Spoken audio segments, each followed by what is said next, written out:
I listen to the cold open. You know why, Shawn? Cold opens. It's gold. You know what we should call it? We should just call it the gold open. That's what we should call it. Time for the gold open. Because everything that comes out is fucking 24 karat certified grade A humor. Yeah, I am. I just started. I'm at the 30-second mark. The gold open. I like it. The cold open. Yeah, because everybody's like, this is the cold open. You're like, oh, I get it. That's cool. But no, for us, the gold open. Yeah. Because that's what, yeah. So, I mean, everybody's like, listen, I don't like the rest of their episode. I just listen to the beginning because that part's gold. The rest is shit. We get it. You guys like each other. It's a lot of homoerotic humor. We understand. Oh, we like comic books. Oh, we'll sometimes maybe we'll finally culminate this fucking dance that they've done for the last 5 years. It's been 7 years of will they, won't they, but we know they have. At least with Ross and Rachel, there was a fucking payoff. Jesus. Now that was a gold open. You get my drift? That's a gold. I'm going to say this. I've said it before. Not a big Friends fan. Okay, so when it was on, like you were probably what, elementary school? Yeah, like 7 to maybe like 13 or 14. Yeah, so like I don't know, like it does give you a little bit of nostalgia feels because like when it was on television, when it was on NBC, for me, I was in junior high. So like it was kind of a deal because, you know, it was like it was definitely like the biggest show on the network at the time. Like there was no denying that, especially once Cheers left. Like once Cheers left, it was nothing. Like that was your Thursday night anchor. Does that make you sad? Because the thing is like even like Seinfeld didn't really hit its stride until it got attached on Thursday night. Does it make you like they moved Seinfeld to Thursday, and so then it was like Friends, and I think they would throw in like a lead-in show, but it was Friends, and then Seinfeld, and then ER. Like that was Thursday night. Oh yeah. Does that make you sad that there's not like appointment television anymore? Like Disney Plus is kind of making it come back. No, it doesn't make me sad at all. Makes me sad because like the Squid Game, like so many people have seen it or not seen it that you don't talk about it. Yeah, like if that was like a week to week type thing.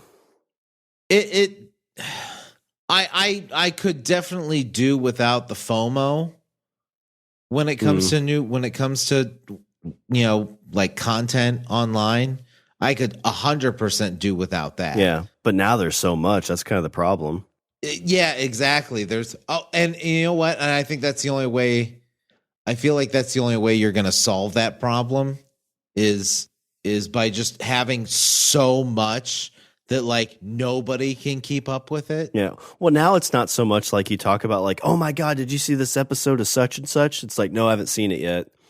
Like now it's just more of like, have you seen this yet? No. Oh, okay. Have you seen this yet? Yeah. Good, wasn't it? Yeah, it was good. That's it. Like, there's no deep conversation. No, I agree. Like, well, yeah.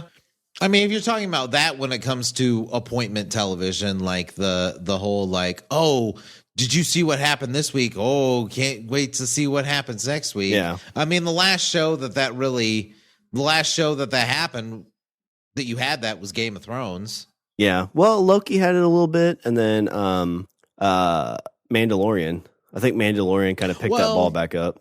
I agree, but I guess I meant in more of like a mainstream sense. Yeah. Like with Loki, it was there were only there were a few people that you would talk to about Loki. Like, oh, did you see Loki this week? But like Game of Thrones, you'd talk to anybody and be like, hey, did you see Game of Thrones last week? Oh my God.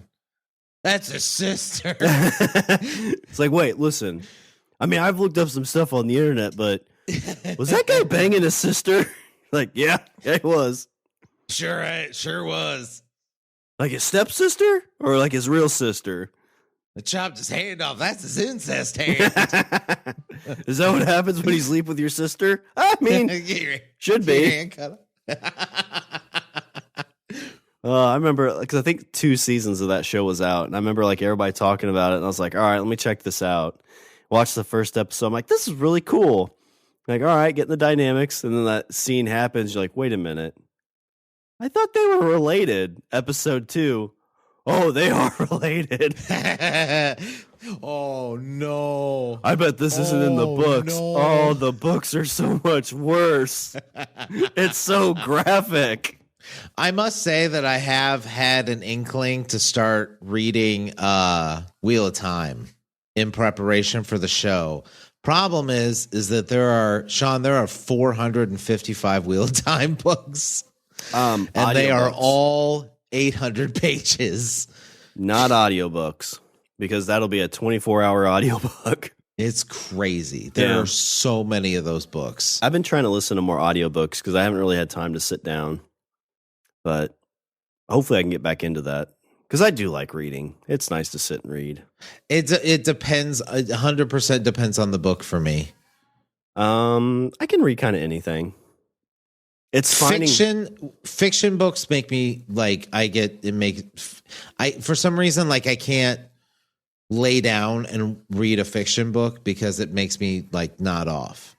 Oh, it's not that the book is uninteresting. It's just, but nonfiction, like I can read a nonfiction book, especially if I'm going on a trip. Like I 100% make sure to pack a book if I'm going like on a train ride or something like that. Cause I plowed through, the last time I went to Chicago, 6 hours on the train, I think I read, what book did I read? It was one of Anthony Bourdain's books, but plowed through. Finished the whole book. Yeah. Vacations, if we're just like someplace sitting, not like going places. Yeah. I can polish off a book pretty easy. Yeah. I tried like books on my phone. This is a long gold open. I've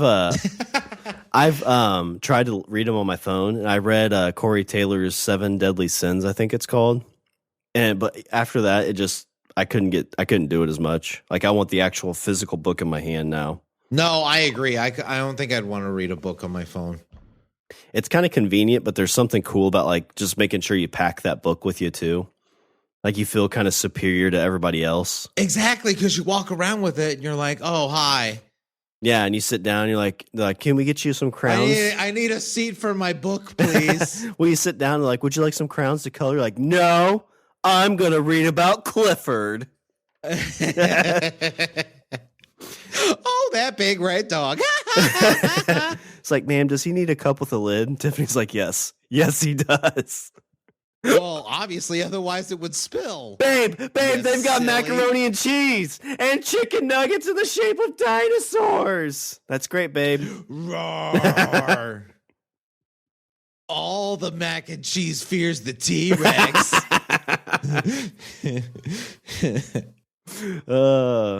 You know what they call that? Cold open! Cold open! All right. 9 minutes in, I guess we should record a show. It ties in, though. Sure. All right. I'm going to pee. Oh, you're going to go I'm poo-poo. going to record. I'm just going to pee. Wash your hands. And then and then I'm going to pee, and then you're going to pee. I'm going to go pee. Because I know you need to pee. I knew it. See? I told you.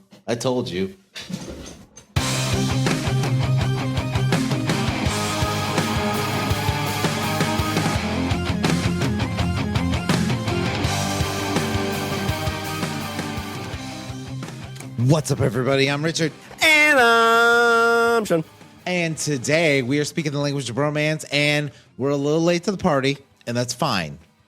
But it's okay. The reason that's fine is because everybody is wanting our opinion on everything that's coming in the world of DC, Shawn. Yeah, so they did this last year because they're like, listen, we're not putting movies out because I don't know if you know, there's a little situation going on.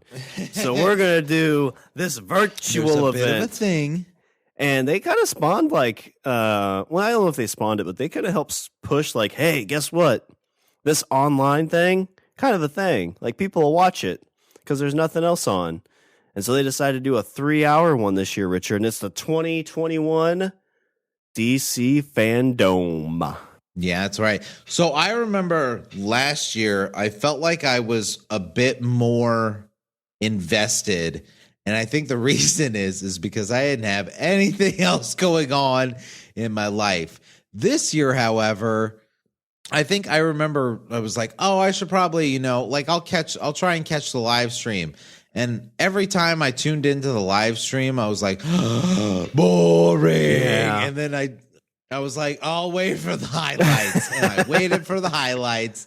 And the highlights did not disappoint. Yeah, I think they could learn a lot from this year because I think a 3, almost 4-hour presentation, a little too much. Kind of just too much. Cut it down to maybe 2 hours.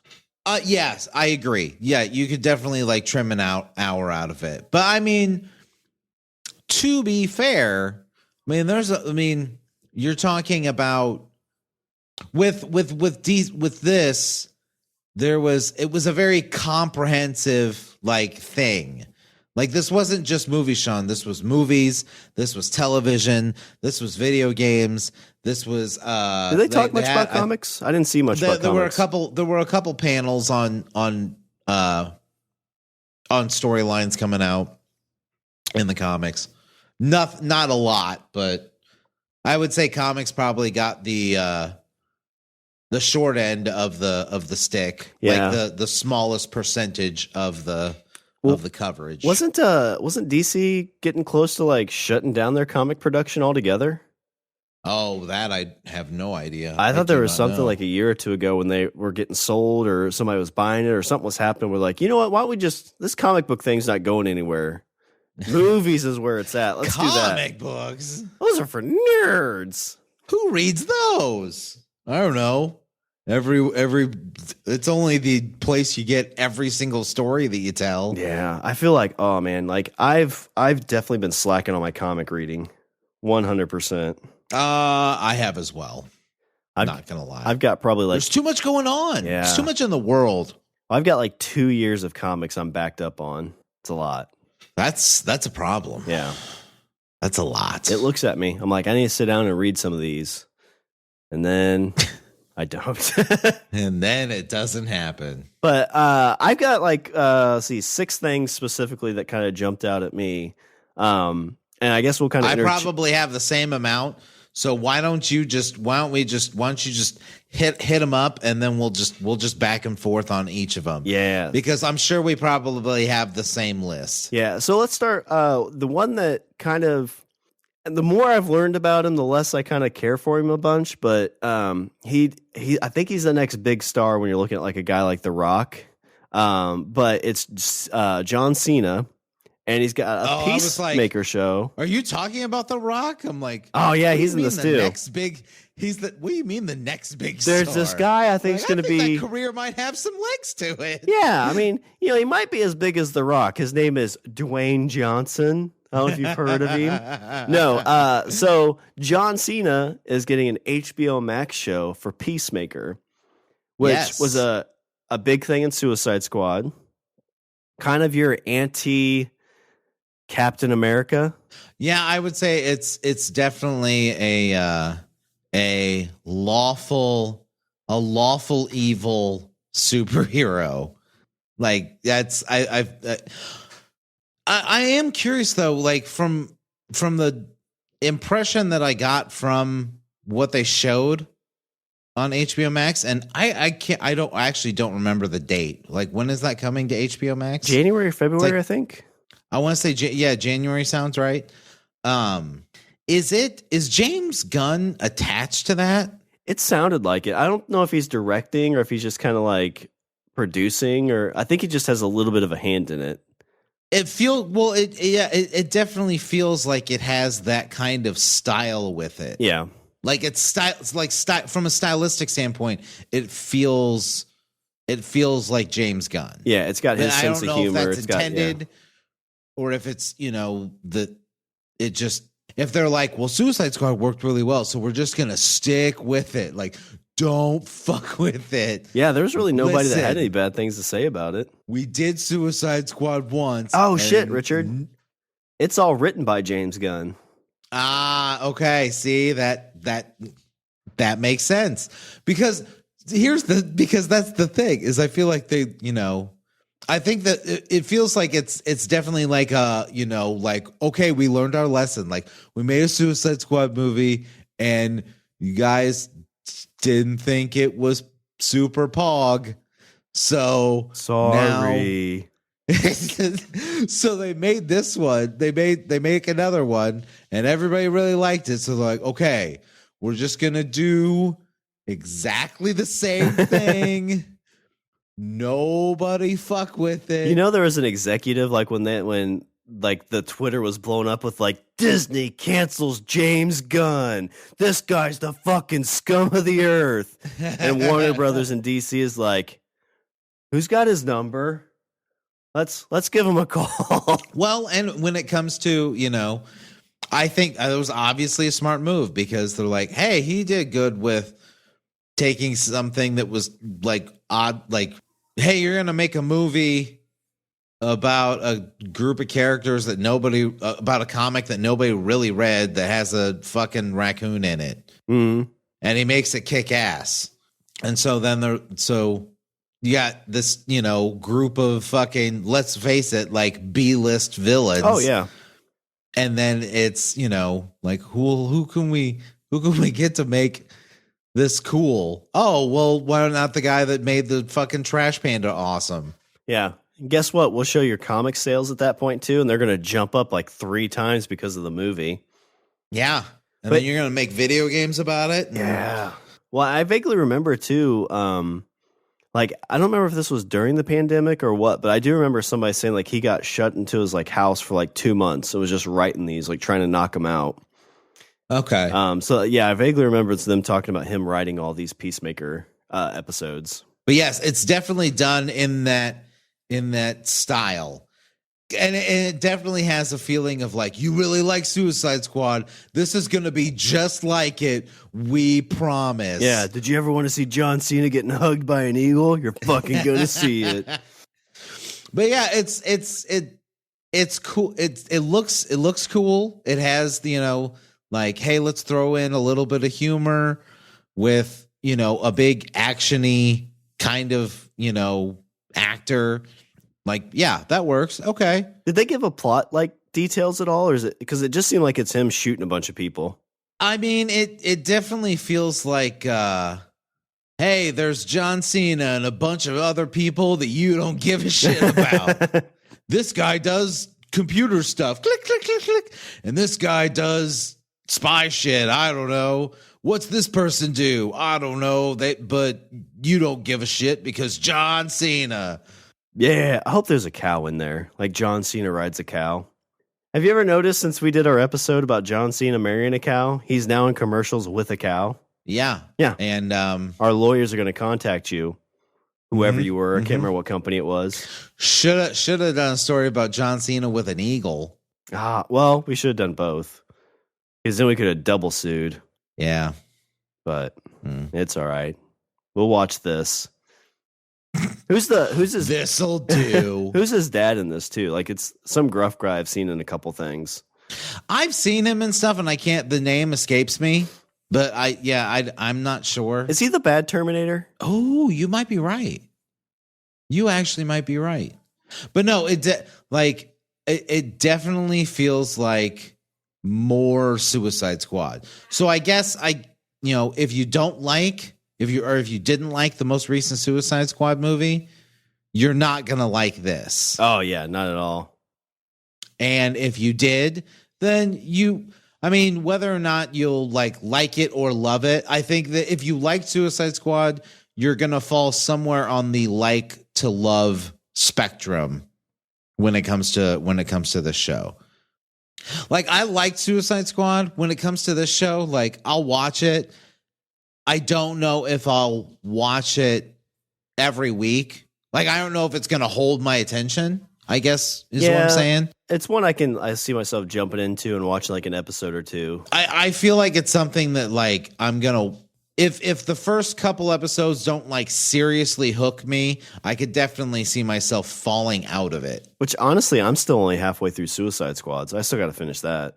I started it on a vacation and didn't. I was on a plane about the time they got to the strip club, and I was like, I don't want somebody looking at my phone and seeing boobies. Exploding heads, that's perfectly fine. Boobies, not so much. Not so much. Yep. You never hear stewardess say, hey, he's watching violent movie, but you do hear, hey, stewardess, he's looking at porn. Well, they be like, get your hands off my Kool-Aid. That's what I'd say. But yeah, the first one I saw was The Peacemaker, Richard. So what's the next one you saw? Well, what should I lead with? You know what? Let's go. Let's start small and let's build up. One thing that it seemed like they didn't really show anything of, and I felt like this was kind of a running thing with a lot of the stuff they did, is, hey, here's something that's in production. Like, we'll let you look at stuff going on the set, and you can talk with the actors. Yeah. But we don't have a single thing to show you because we just started filming it like 3 days ago. Yeah, there was a lot of that. Definitely one thing that definitely fell into that category was Aquaman. Mm-hmm. Yeah, Aquaman was very much like, hey, we just landed yesterday. Here's my cell phone video. Yeah. It had that sense of like somebody walking around with like a cell phone camera, like just walking around the sets and be like, oh, look, there's Jason Momoa. Hi. Go see it when it comes out in like 3 years. Yeah. Well, that's like Aquaman, the first one came out. Like, I liked it. I couldn't tell you like much about it. Like, it was kind of a like see and forget type of movie. I know there was talks about, was the place called The Deep where all those scary sea creatures were? Yes. Or the trench? Yes. The Deep or the Trench. So one of those two. Supposedly that was going to be an HBO Max show, and it was actually going to be a backdoor Black Manta TV show. Oh, okay. But that got all washed because of all the stuff going on. But yeah, this one, like, I don't really know any of the plot. Right. Black Manta's back in it. The lady, Black Manta's back in it. The lady that beat Johnny Depp's in it. Yeah. Which, I mean, that's I've it's so far off. Like, I don't know what that's going to do in terms of like performance in the box office not really box office / streaming, because I mean by the time this movie comes out, it'll be in a like you'll have to see it in a theater. Yeah, I don't think it'll hurt it too much, because honestly, I keep forgetting she's even in the movie. Because I know there was a kind of a big uproar when all that was going on. And I honestly can't tell you what the whole thing is. I know there was something about Johnny Depp was like the bad guy.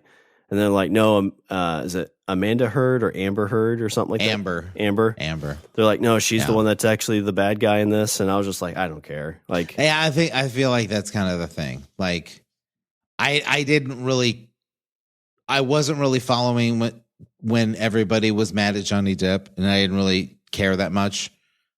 I figured it's whatever, like it'll get settled. I didn't really care when roles reversed and then it was Amber Heard. Yeah. Like, I didn't really care either way. So I definitely feel like this is a movie I'm going to watch once and then kind of like the first one. Like, I'll watch this once and then completely forget about it. When I'm probably less excited for this because Aquaman, the first one, was really kind of this big build up to the DCU, right? The DCEU. Yes. And then this was the movie you got right before Justice League. Was it right before or right after? I think it was right after. Okay. I think you're right. I think it was right after. But the plan was, it's like, all right, we're gonna put out Justice League, and then that's gonna be like, oh my god, look at this fucking DC universe. Yeah. And then they put out Aquaman, and then that was gonna be like, all right, that's step 2. And then Justice League went, yeah. And then Aquaman comes out, and you're like, well, I mean, we've already kind of heard this thing's kind of got shit canned. And then they did, and like, yeah, so it made you care even less. Yeah, and like Wonder Woman came out, WW84. like a year ago, and I was like, like this doesn't really matter. And then you have this, and you're just kind of like, I mean, I'll go see it, but it's kind like I kind of wanted a connected universe, and you're just giving me these one-off movies. Yeah. It's, but I mean, I don't know. Like, I mean, I totally get what you're saying. Like, there's, since there's no I guess the question is, can Aquaman stand? Because that's what it's doing. I mean, can Aquaman stand on its own as a viable intellectual property? I mean, if there wasn't that carrot of them being connected, I'd say yes. But that's always going to be in the back of my head. I'll watch this and be like, what's the bigger picture? Yeah, I think Aquaman was definitely like, we all watched it, and then we were like, okay, like that was tolerable. Mm-hmm. Like, nobody really had anything bad to say about it. No, yeah. Nobody was like, Citizen Kane, move over. Aquaman is on the scene. Yeah, it was kind of like Ant-Man. It was an Ant-Man feel. Like, it was good. Yeah. Like, Yeah. I saw it in theaters. I enjoyed it. What's the next thing? What's the next step in this phase? How sad is it that all we do is just compare it to Marvel shit? Yeah, we did that last year, and I hate that. Like, I wish that these could stand on their own. And so let's lead into the big one on this then, because Aquaman 2 is the redeemer that going to be to this DCEU, going to be what we just saw. Again, they're just starting to shoot it, so they had just a little bit of a teaser. But Richard, we got one of our Batmans back, the one who basically introduced me to Batman. Richard Michael Keaton's back in the cowl where he can't turn his head. Yeah. Oh, we're back in the 1989. You know what? Like, I didn't think that would do anything for me, but it kind of did. Yeah. The car was what got me when you see it underneath that little tarp. It was, for me, honestly, it wasn't even the car. Like, I was in 30 seconds in when they started showing Wayne Manor. I was like, oh, yeah. That's Wayne Manor. Oh, Michael Keaton's talking. I can hear his voice. He's going to talk, and he's going to be like, Batman, and what's up, kids? Remember me? I'm Batman. No, and that's Michael. That's Val Kilmer. That's his Batman. It's like, hey, kids, remember me when I played Batman? Well, actually, more like, hey, and you remember me? You're going to hell. I played Batman. You are going to hell. What? That's how he sir. talks now. That is how he talks now. Well, I still want him in the movie. You can't do it with a smile on your face. What? That'd be the bad thing, though. He'd be like in his suit, and he'd have to be like, where's the trigger? What's the difference between that and Ben Affleck? Huh? Ben Affleck was doing the same thing. He had the little voice changer. That's true. I don't actually like that, though, because you didn't get the Christian Bale. I agree. Because when you realistically think about it, like Batman would have some kind of like voice modulation system. Yeah, I was down with it. But I mean, like Michael Keaton, like if you look at like, can you when you were watching that trailer, are you definitely like, oh yeah, this is a Flash movie? Did you not give a shit that the Flash was in it? Yeah, it's basically going to be like, it should be like Batman Universe featuring the Flash, or brought to you by the Flash. Like fucking the Flash was definitely how did you manage to play fucking a supporting role in a movie called The Flash? Yeah. And if they bring in more Batmans than just Michael Keaton, like if Ben Affleck shows back up, I don't think Val Kilmer's in. I thought I heard rumors of that, but again, I don't know if he's able to. I think those are really the only Batmans alive, though. Clooney. Yeah, you could probably bring him in. Bring in Schwarzenegger. Well, you know what's going to be the thing that kind of upsets me about this? Christian Bale. Kevin Conroy did a bit in the TV show. Yeah. Well, they had the guy who originally played Robin in the 66 TV show. Yeah. Burt Ward. But yeah, and I kind of wonder if they did it right, like I think this Flash movie could set the course for what they want, because that's really what started like the New 52 was this Flashpoint idea. Yes. Well, I mean, and that's kind of it seems like they are doing Flashpoint. Mm-hmm. So the question is how how well are you going to execute it? Because if you execute it well, then you've successfully put yourself in terms of shoehorning in a multiverse, not only a connected tissue kind of universe thing, but a multiverse, not just, I feel like that movie is a very delicate needle to thread, but if you do it right, then that puts you on, it could put you in the same arena as where Marvel is now. Yeah. Well, the question is, does this create the spider web? And so they're like, this is what we're the multiverse, or does this set everything on a single timeline? So essentially they're on a new 52 path where it's like everything is in this one universe. Or do they go to oh no, we've got this Joker thing, we got this one-off Batman movie, we've got this one-off Suicide Squad, or are they trying to bring it all in? Yeah, I don't know. If you're asking me, I kind of hope they try to bring it all into one universe. Like this Flashpoint movie is bringing in specific pieces. And it seems like, I agree with you, but it seems like whenever they try, it fucking falls apart. Yeah. And I feel bad too, because it seems before all the MCU stuff was talking about multiverse, they had already been talking about this Flashpoint movie. Yeah. And they're gonna be late to this party too, and they're the ones that first announced all this stuff. Yeah. And Marvel's like, we've got a multiverse. That's a great idea. We figured out our Phase 4 problem. Thanks, DC. Even in the comics, DC having the concept of a multiverse with multiple Flashes and multiple Batmans, DC was years ahead. Yeah. Marvel didn't come up with the idea of having separate Earths until way later, probably the 90s ish. Yeah. I think even now, DC kind of has the better comics, and they also have the better animated movies. Oh, by far they have the better animated movies. Which Long Halloween. That's kind of been the running gag for the last. I feel like that's been the running gag for the last 15 years. It's have DC make draw a movie or draw a television show, and it's fucking fantastic. But the second you put real people in it, then the whole thing fucking crumbles and falls apart. Yeah, Marvel has the big screen and DC has everything else, but the problem is everything else doesn't matter. Yeah, that's the problem. The problem is that everything else doesn't make $8 gajillion quadbillion dollars. We've got 11 years of these amazing films, and DC's we've got 120 amazing animated Batmans. It's nobody cares. Yeah, we make a bunch of fucking really awesome. We make a bunch of cool games. Oh yeah, exactly. Yeah, when's the last time we make cool video games? We make cool comics.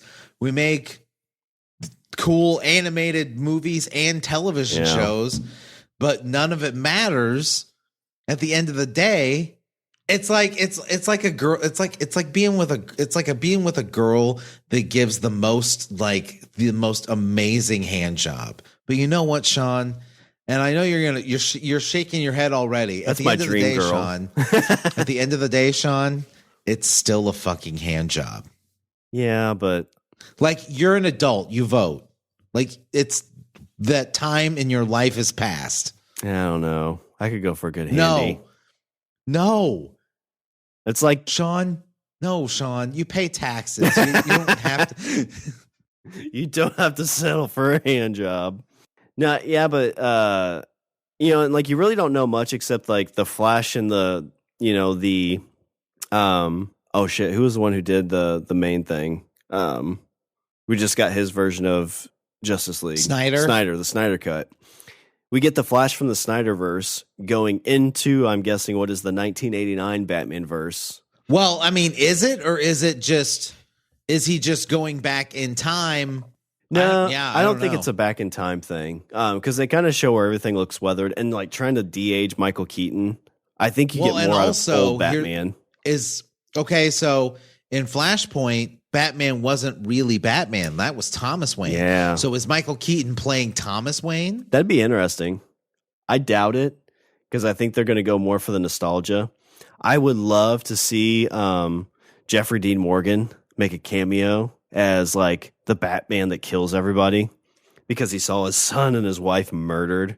He's like, guess what? I'm going to put on this bat suit and kill everybody.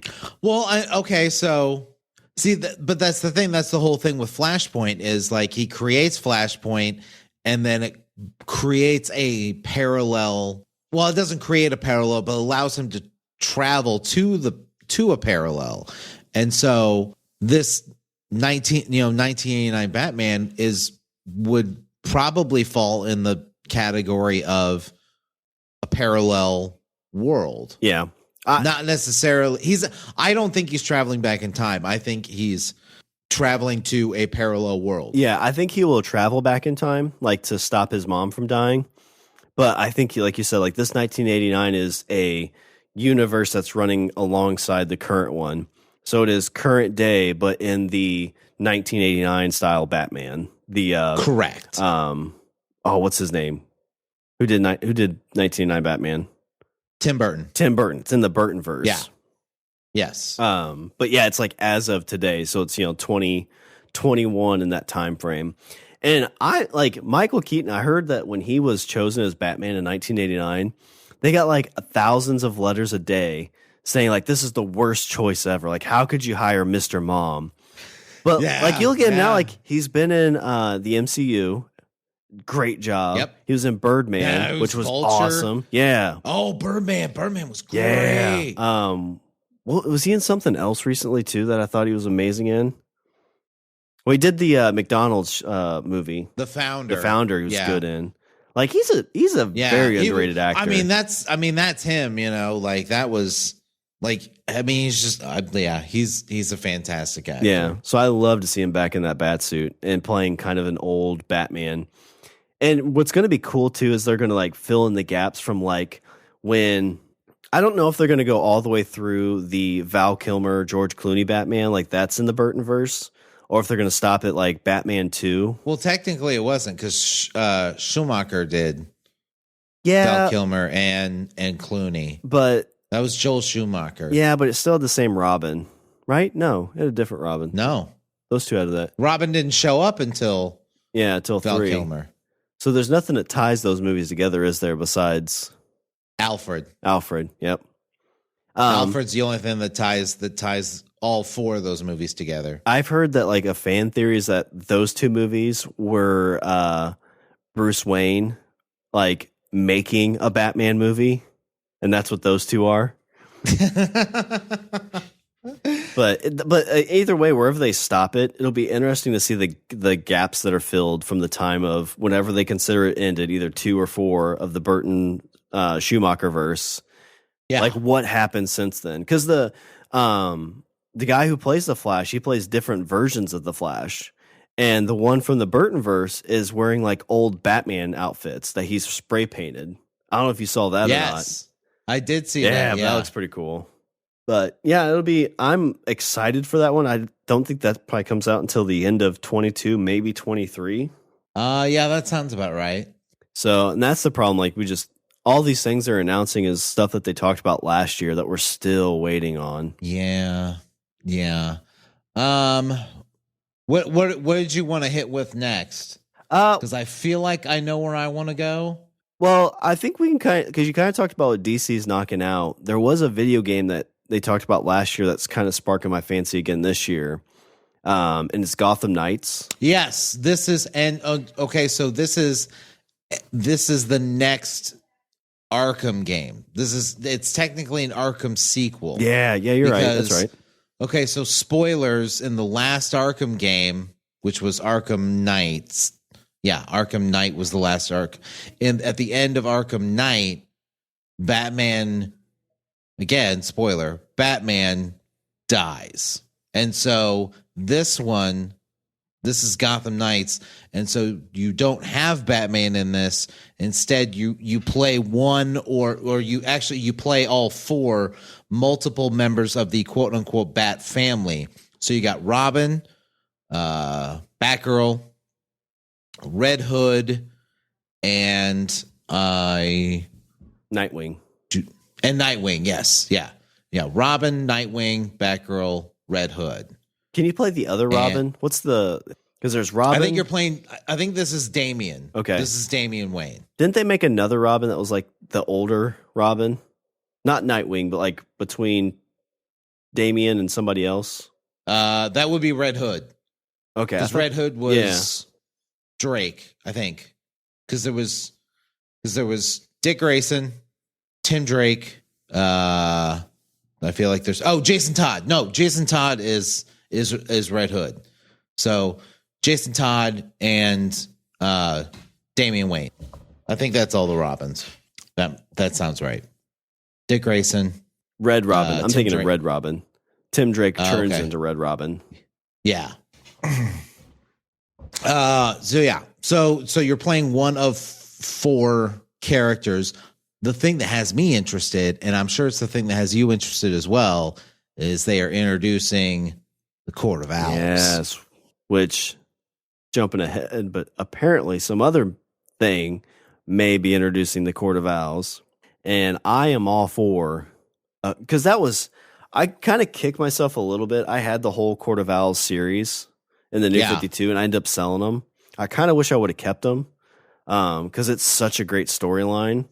But I would say that's probably the best storyline that Batman had in the comics in probably the last while. Oh yeah, like up to that point, it had gotten a little stale. But Court of Owls, I feel like really fucking put the juice back in Batman, the Batman story. I mean, one of the first things that Batman like story. whenever people talk about it being in video games or movie, because they did a Court of Owls movie. It was like Batman versus Robin, I think, is what they put it in.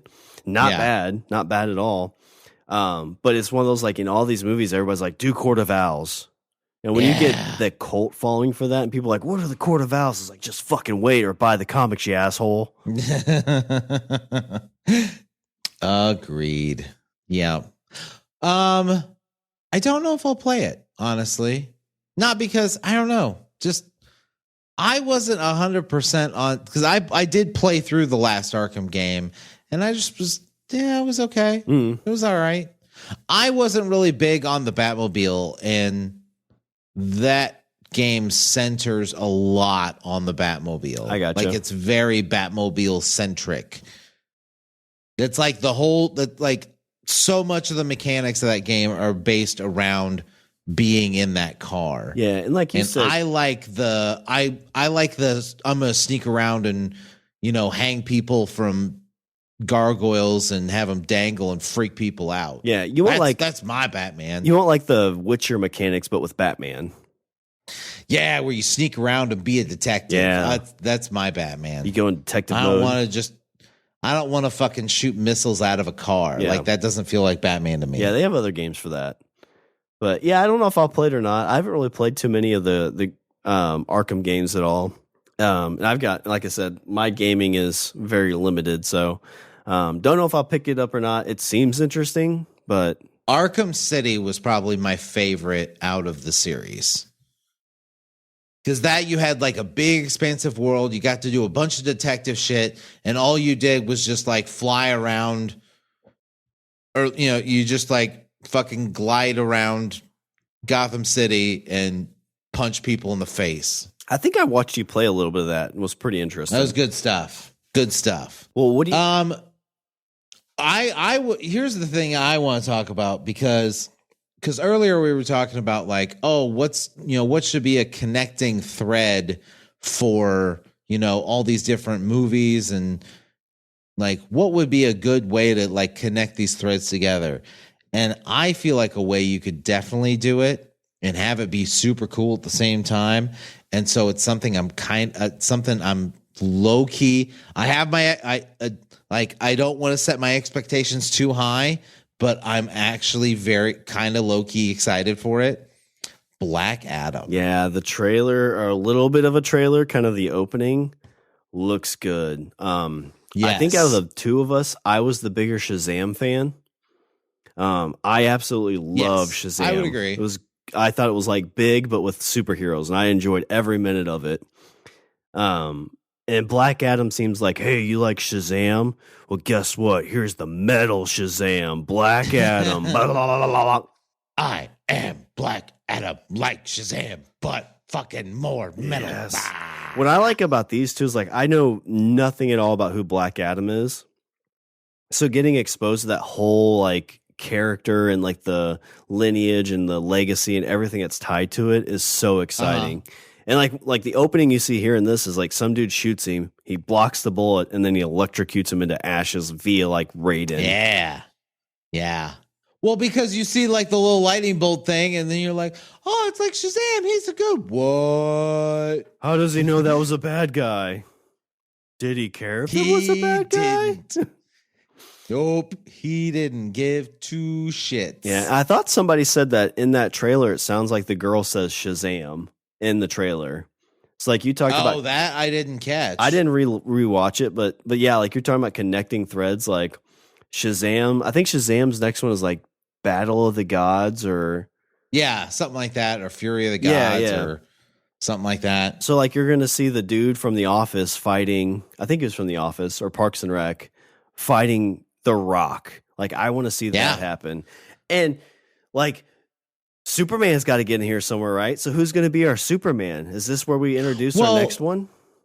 Not even that. Like there's, I mean, like I don't know if you've seen the cast list for Black Adam, but they're finally bringing in one of my favorite DC characters, and they got Pierce Brosnan for it.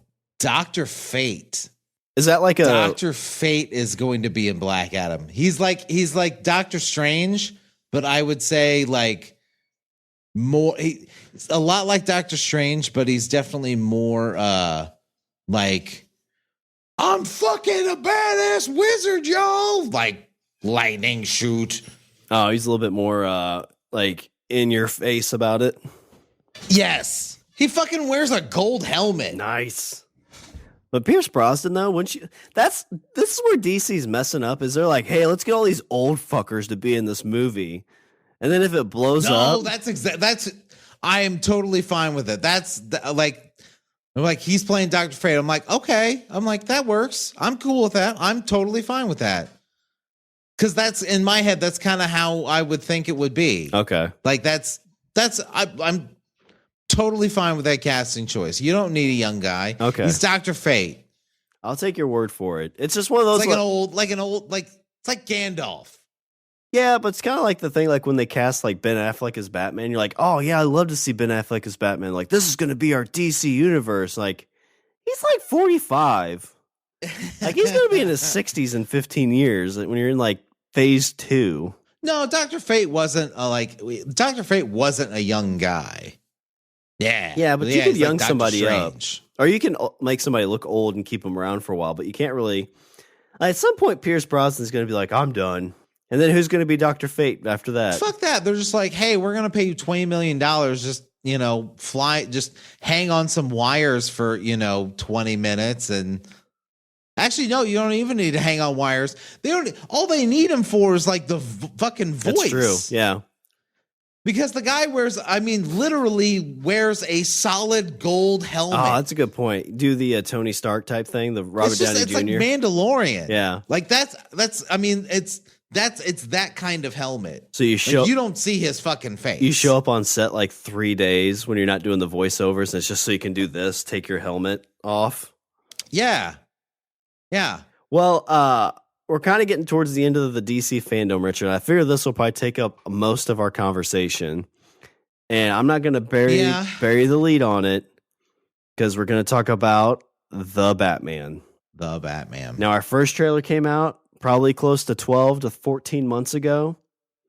And I remember seeing it, and my nephew and my son were sitting there watching. They're like, what's this? I'm like, it's the new Batman.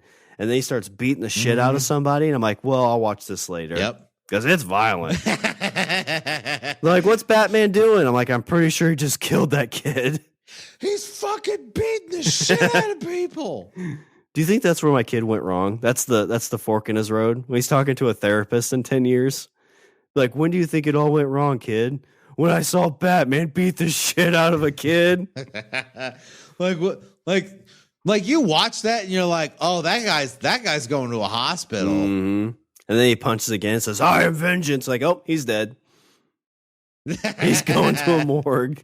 That man is not going to leave the hospital of his own volition. Like, he's going to get wheeled out. So apparently this is like year so the two. trailer. Yeah, year 2. So at this point, like, we've gotten past all the pre-jitters. I mean, okay. Like, the action sequences look really, really, really good. The things that aren't action sequences look really, really, really sad. And I didn't think that was possible. I didn't think you could make Batman more sad. Yeah, this is emo Batman to the extreme. Like, this is the Batman that listens to The Cure. Emo. This is like fucking like, I don't know, man. This is like nihilistic Batman. So I've heard some thoughts that like this is going to be a Batman who doesn't quite understand like his purpose. So like the people with the drawings on their face that he beats up, it's gonna like some people are thinking like he may be looking for bad guys in places where they're not necessarily bad, because like the whole thing looks like it takes place around Halloween. So these could just be a bunch of kids that are dressed up that, you know, they might be causing some havoc, but not enough for like somebody to come up and beat the shit out of them. Can you imagine like you're fucking hanging out with your friends and you like egg somebody's house and then somebody fucking jumps off the roof and fucking breaks your arm and fucking punches a hole through your forehead? Yeah, it comes out how you say it. And you're like, dude, this is like... Yeah, why is he... This is $400 worth of punishment for a $10 crime. He's like, this is too much. He screams, "Who are you? I'm vengeance." You're like, Jesus Christ, we'll clean it up. But like they talk about, like when you see the first scene, he's watching them through like this train car, but there's like nobody, or there's nobody they're messing with. They don't look like they're doing anything bad. And so there's talks about like Batman maybe being manipulated a little bit. So like, you know, someone's kind of pushing him in the direction of like, oh, these are the things you need to like fight, and kind of coming to the realization of what he's supposed to do. Maybe. I hope it, I mean, I think that'd be an interesting thing to kind of go through, but I hope it's not one of those situations where it's like, oh, well, the Riddler is really not a bad guy or something like that. Or like, no, yeah, I agree. I guess I just hope that Bruce Wayne isn't like as sad as they are portraying, as what I'm seeing in this movie. Because the way it looks, like, Bruce Wayne looked fucking like he wanted, like, I'm here. If I didn't have $8 billion, I'd be fucking in a bathtub with my bat toaster. Wrist cut. Yeah. Get my bat toaster out and drop it in. Because, man, like, he got $8 billion. Like, like, I get that, you know, like somebody shot your parents and that sucks, but you can't be that sad all the time. Like, there's like, you dressed up as a bat and you punch people in the face at night.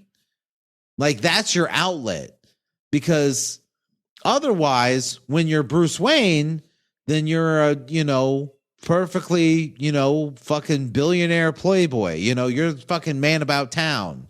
You can't be Batman all the time. And that's what I feel like. I feel like they're like, I'm Batman all the time. Well, Batman when I'm Bruce Wayne. And I'm like, no, you're not. Yeah. You're Bruce Wayne and then you're Batman. That's kind of what the Tim Burton did with Michael Keaton. Like, he always felt like he was kind of always Batman. Exactly. Exactly. With Christian Bale, I feel like Christian Bale definitely struck a good balance between when he was Bruce Wayne, like he was on and like, hey, I'm gonna buy this hotel because I'm a fucking snot-nosed kid. No, you know, like you play that up. Like I feel like with Christian Bale, like he was playing the spoiled rich kid, and I don't feel in my head Bruce Wayne wasn't really like the spoiled rich kid, but he was the rich kid. Like he definitely plays the rich kid, but I never really got the impression that I never got the impression that Bruce Wayne was spoiled. Yeah, it seems like, even though he was literally born with a silver spoon in his mouth. Yeah. I mean, it's kind of like the Court of Owls storyline where he was still trying to like do good for the community. Like he had this outward presence of like trying to be good for the community.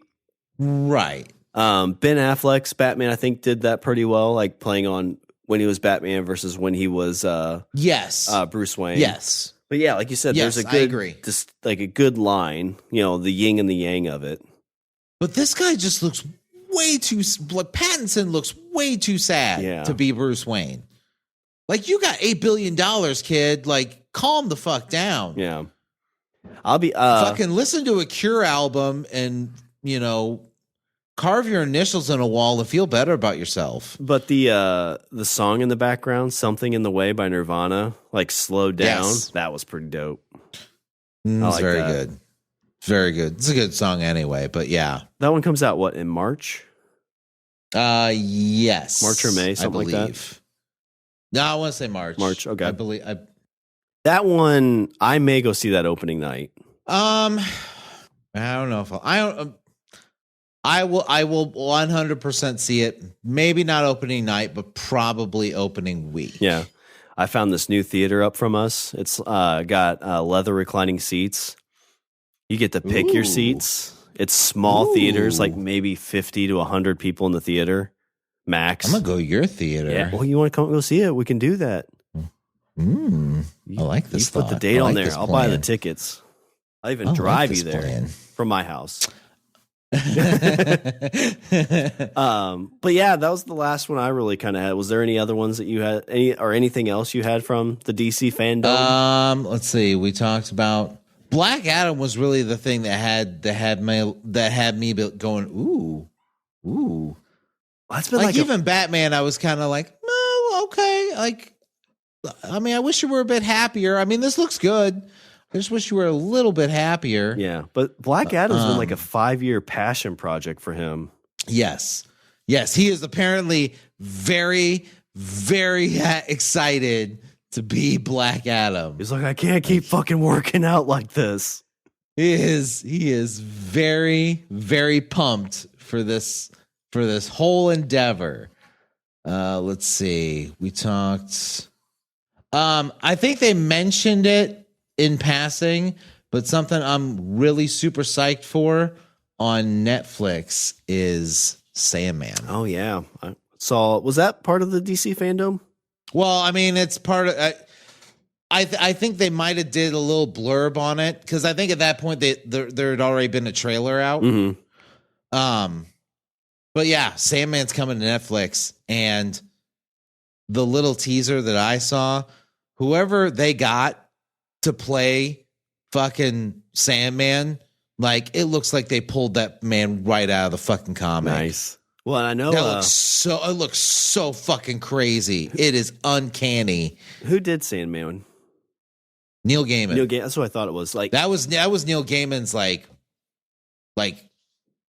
that is the house that Neil Gaiman built. Like Sandman is the foundation. But he's held to those rights like death. Like he has not let it. Like it's like, you want to make this?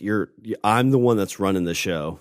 People have tried. People have tried to make it, and he's like, no, that's no good. Yeah, I think people have tried to like come up with like ideas for movies and shows, and like none of them have felt on par. And at this point, so like the only way you were going to get a Sandman movie and or show was if he did it. Mm-hmm. And at this point, like when people were initially pitching him ideas for stuff like that, like he didn't have any experience with fucking movies or television.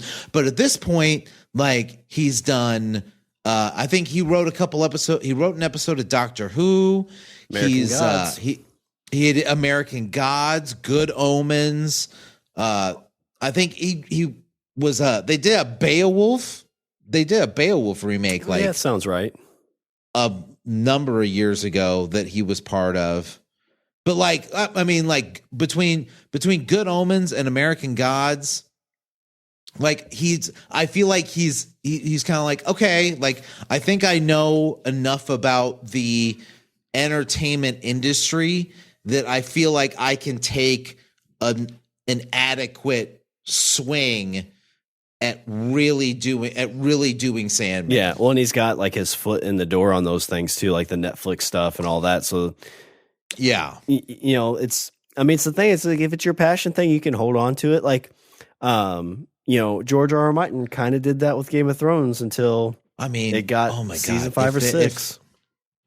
Like from that little teaser, I was like, oh my God, if Sandman is done well, it's probably gonna be one of, if not my most favorite thing on Netflix. Yeah.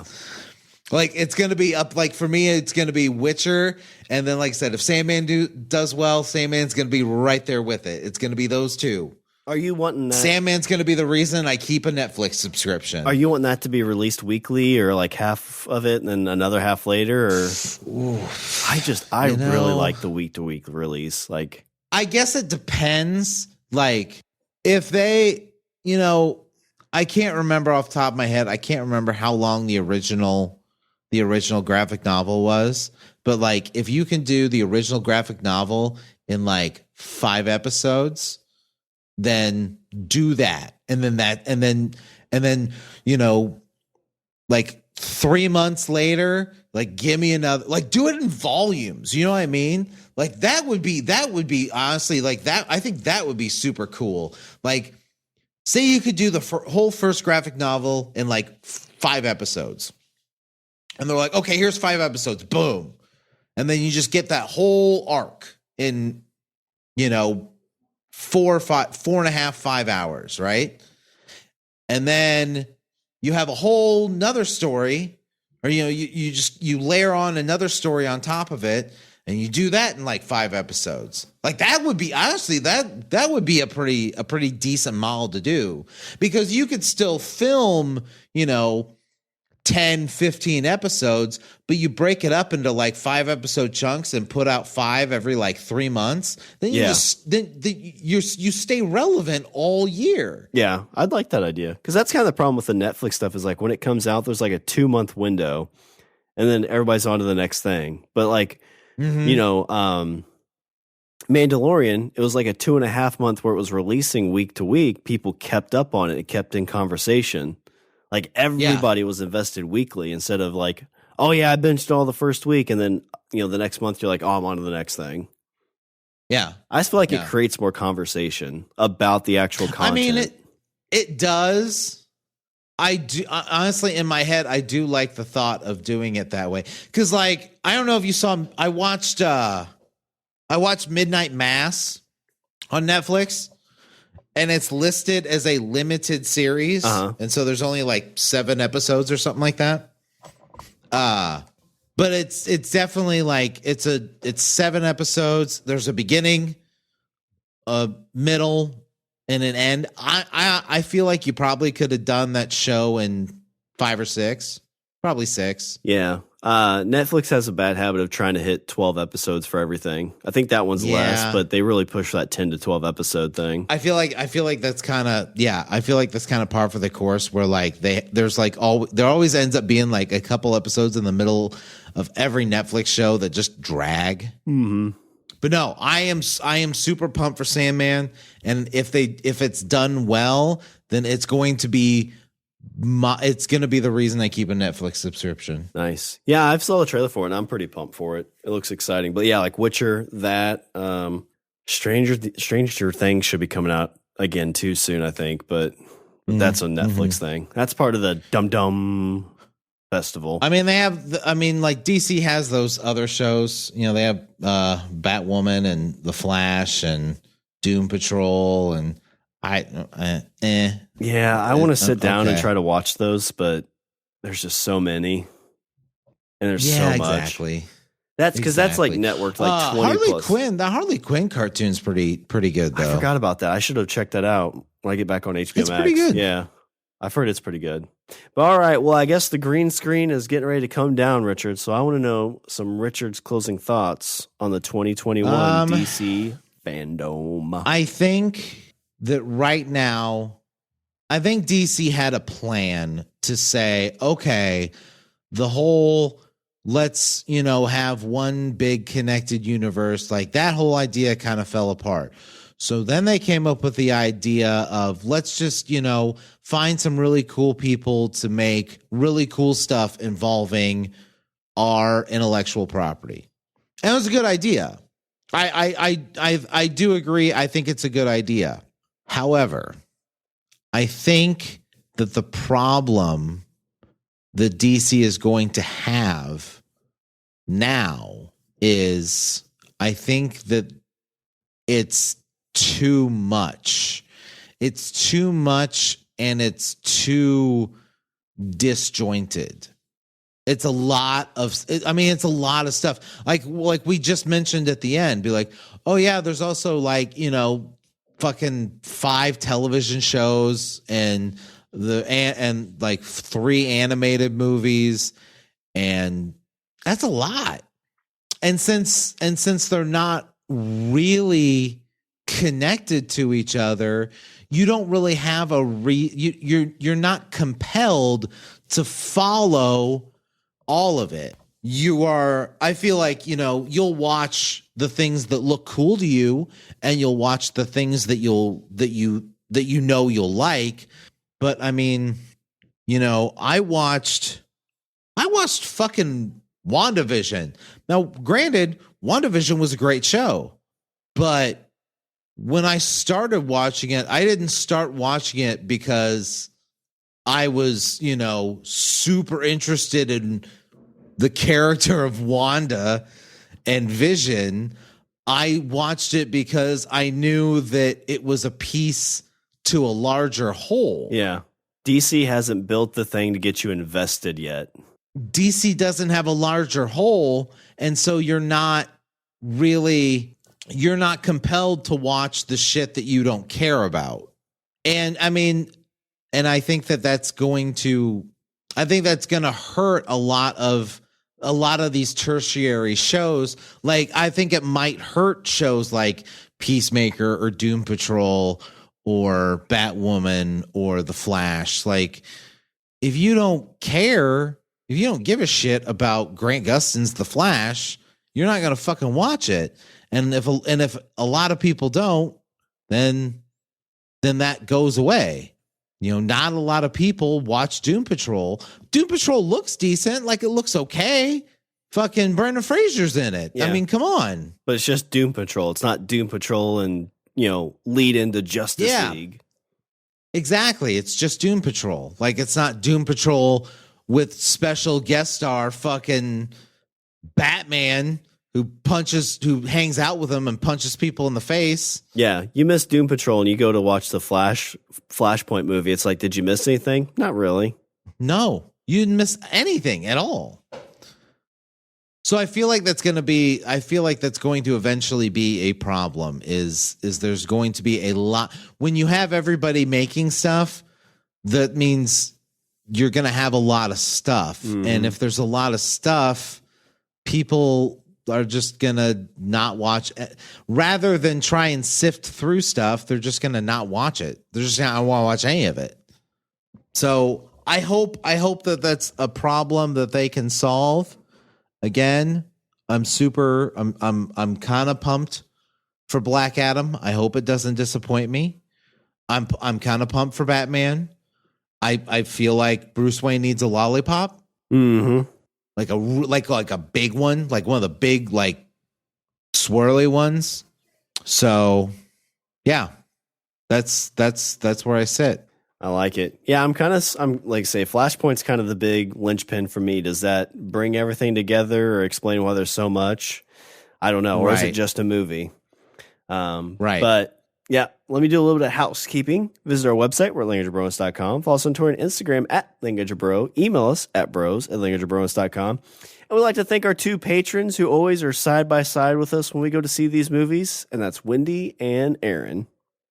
Shawn will buy your tickets too. Yeah. He told me. Oh, yeah. You guys come up. We'll all four go to the movie.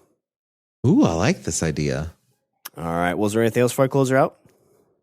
No, I'm good. All right. Well, that's all the Bromance have for this show. I'm Shawn. And I'm Vengeance. And remember, don't be a why so serious. Be a why not? Be a why not? You know, so serious. Oh, I hope, like, because when they announced him as the Joker, we're like, oh, really? I hope we have that with the Batman. I do too. And I hope he gets a lollipop.